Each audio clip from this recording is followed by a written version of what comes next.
মাত্র 1 বছরে একটি গাছে আঙুর ধরে, এটাও কি সম্ভব?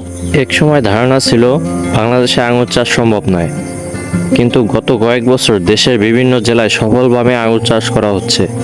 অনেক কৃষক বাণিজ্যিকভাবে আঙুর উৎপাদন শুরু করছে। শুধু মাঠেই নয়, বাড়ির ছাদ, বারান্দা কিংবা বাড়ির যে কোনো একটু আঙিনায়ও একটা আঙুর গাছ রোপণ করে দিলে সেখানেও আঙুর হয়ে যাবে মাত্র 1 বছরে।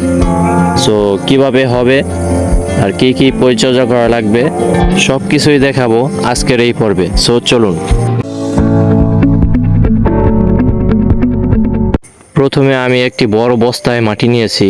আমি গাছ অর্ডার করার প্রায় 15 থেকে 20 দিন আগে মাটি তৈরি করে রেখেছিলাম, কারণ নতুন মাটি প্রস্তুত করার পর কিছু সময় রেখে দিলে মাটির উপাদানগুলো ভালোভাবে মিশে যায় এবং মাটির ভিতরে যেই গ্যাস থাকে ওইটা উড়ে চলে যায় এবং গাছের জন্য উপযুক্ত পরিবেশ তৈরি হয়।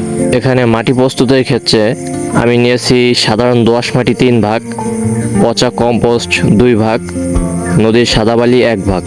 পচা কম্পোস্টের ক্ষেত্রে আপনারা বিভিন্ন ধরনের কম্পোস্ট সার নিতে পারেন, যেমন ভার্মি কম্পোস্ট, পচা গোবর বা পাতা পচা। আমি এখানে নিয়েছি গোবর পচা, যা 1 বছরের পুরনো। এখানে নদীর সাদা বালি ব্যবহারের কারণ হচ্ছে মাটির পানি নিষ্কাশন ক্ষমতা বৃদ্ধি করা। আঙুর গাছের শিকড় কখনোই অতিরিক্ত পানি পছন্দ করে না। যদি মাটিতে দীর্ঘ সময় পানি জমে থাকে তাহলে শিকড় পচে যেতে পারে এবং গাছ দুর্বল হয়ে যেতে পারে। অন্যদিকে কম্পোস্ট সার মাটিতে জৈব পদার্থ যোগ করায় গাছ খুবই শক্তিশালী হয় এবং খুবই তাজা থাকে, যা ফলন বৃদ্ধিতে প্রচুর ভূমিকা পালন করে। প্রথমে আমি আঙুর গাছটির প্যাকেটটা কেটে নেব খুবই সাবধানে, যাতে এর রুটগুলো অক্ষত অবস্থায় থাকে, শিকড়ে কোনো রকম যেন আঘাত না লাগে।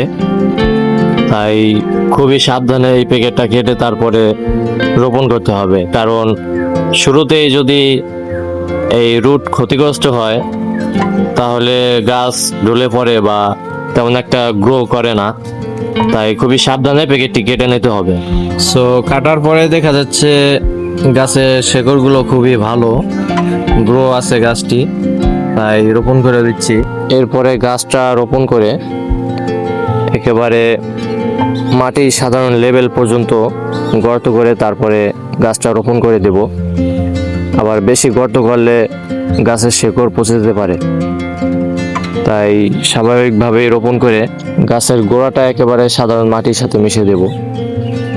এরপর চারপাশে মাটি দিয়ে দিলাম ভালোভাবে, যাতে মাটির ভিতরে কোনো শূন্যস্থান না থাকে। শূন্যস্থান থাকলে পরবর্তীতে ওখানে ফাঙ্গাস বা ব্যাকটেরিয়া আক্রমণ করবে। কৃষি ও কৃষি বাগান বিষয়ক আপনারা যদি ভিডিও পেতে চান তাহলে এই চ্যানেলটি সাবস্ক্রাইব করে রাখুন। আর এই আঙুর গাছের সম্পূর্ণ আপডেট এই চ্যানেলে দেওয়া থাকবে। গাছটি রোপণের পরপরই পর্যাপ্ত পানি দিয়ে দিলাম। প্রথম পানি দেওয়ার উদ্দেশ্য হলো শিকড়ের চারপাশে মাটি ভালোভাবে বসিয়ে দেওয়া, তবে খেয়াল রাখতে হবে মাটিতে পানি জমে না থাকে। পরবর্তীতে মাটির আর্দ্রতা দেখে পানি দিতে হবে। আঙুর গাছ আবার অতিরিক্ত পানি পছন্দ করে না। সো গাইস, এই ছিল আমার আঙুর গাছ রোপণের সম্পূর্ণ পদ্ধতি। যদি ভিডিওটি ভালো লেগে থাকে অবশ্যই চ্যানেলটি সাবস্ক্রাইব করে একটি লাইক কমেন্ট করে পাশে থাকবেন। ধন্যবাদ।